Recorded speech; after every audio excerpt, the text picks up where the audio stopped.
Assalamualaikum warahmatullahi wabarakatuh. Sebelumnya perkenalkan nama saya Nur Intan Permatasari dengan NIM 192323171 dari kelas Gizi 5B. Pada kesempatan kali ini saya akan memaparkan hasil analisis data mengenai 24 hours food recall saya kepada teman kelompok saya. Sebenarnya ada yang pertama adalah latar belakang dari dilakukannya the 24 hours recall ini sendiri karena beban permasalahan gizi yang nggak hanya permasalahan pada obesitas namun juga malnutrisi yang menjadi sebuah tantangan besar bagi setiap negara yang didasarkan pada data WHO pada tahun 2016 lebih dari 39% orang dewasa mengalami kelebihan berat badan. Dari jumlah tersebut, sebagian mengalami permasalahan kekurangan gizi sebanyak 462 juta orang dewasa. Namun, terdapat beberapa metode yang dapat digunakan dalam menilai kecepatan asupan makanan, seperti 24 hours recall, penimbangan makanan, estimate food recall, food frequency questionnaire, hingga dietary history. Selanjutnya, ada rumusan masalah dari dilakukannya analisis data mengenai 24 hours food recall kepada teman kelompok ini sendiri. Yang pertama, untuk mengetahui bagaimana tingkat kecukupan asupan zat gizi makro dan mikro menurut AKG. Kemudian yang kedua, bagaimana interpretasi kecepatan asupan gizi makro dan mikro menurut AKG. Kemudian yang ketiga, bagaimana pemenuhan zat gizi dalam skala kelompok. Dan yang empat, bagaimana interpretasi pemenuhan zat gizi dalam skala kelompok. Dan yang kelima, bagaimana mengatasi permasalahan dari ketidakcukupan hingga kelebihan zat gizi makro maupun mikro.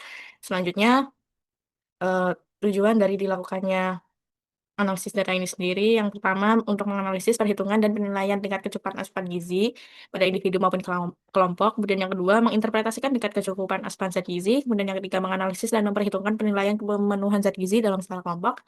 Kemudian menginterpretasikan hasil penilaian pemenuhan zat gizi dalam skala kelompok. Kemudian yang kelima, memberikan solusi dari permasalahan ketidakcukupan hingga kelebihan zat gizi. Manfaat dilakukannya analisis ini yakni untuk memperoleh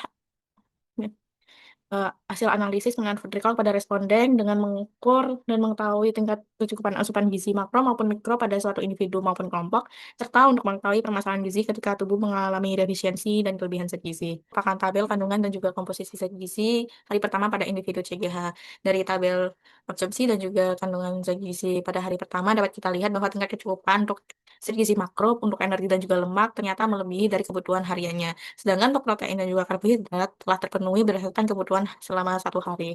Namun untuk zat gizi mikro, untuk vitamin A dan juga vitamin C masih kurang dari kebutuhan berdasarkan IR maupun AKG, sehingga belum tercukupi untuk kebutuhannya. Namun untuk zat besi dan kalsium justru sebaliknya, yaitu melebihi dari kebutuhan harian berdasarkan AKG maupun ER.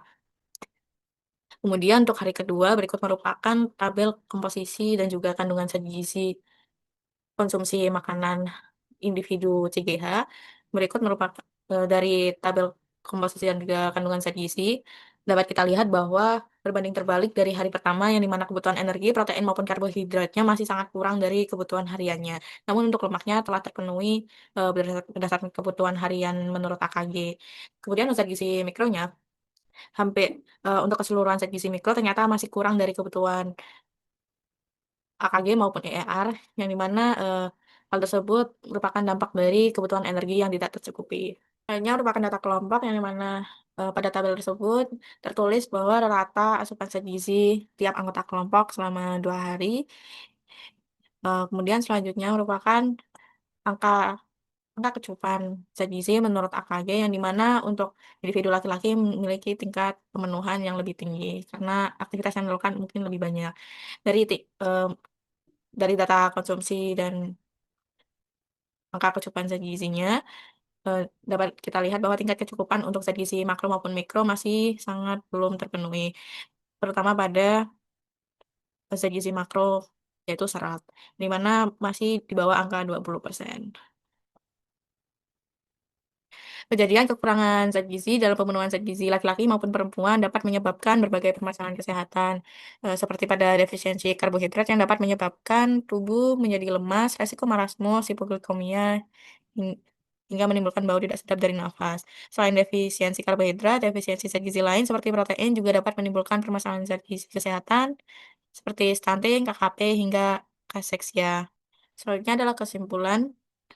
Selanjutnya adalah kesimpulan dari dilakukannya analisis data 24 hours recall, dan yang pada hari pertama tingkat kecukupan asupan zat gizi sebagian besar telah terpenuhi. Bahkan ada yang lebih dari kebutuhan asupan harian. Namun seperti vitamin C maupun vitamin A masih mengalami kekurangan asupan.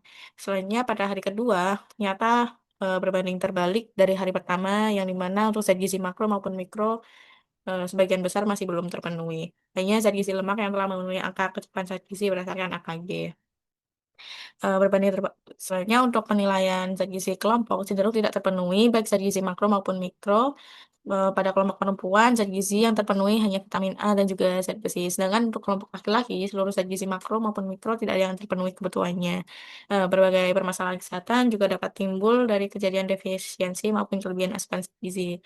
Saran yang dapat saya berikan, yang pertama perlu dilakukannya peningkatan variasi konsumsi makanan, kemudian yang kedua mengkombinasi menu dengan jenis bahan lainnya, dan yang ketiga meningkatkan asupan zat gizi makro dan mikro. Mungkin sekian presentasi dari saya, kurang lebihnya mohon maaf. Wassalamualaikum warahmatullahi wabarakatuh.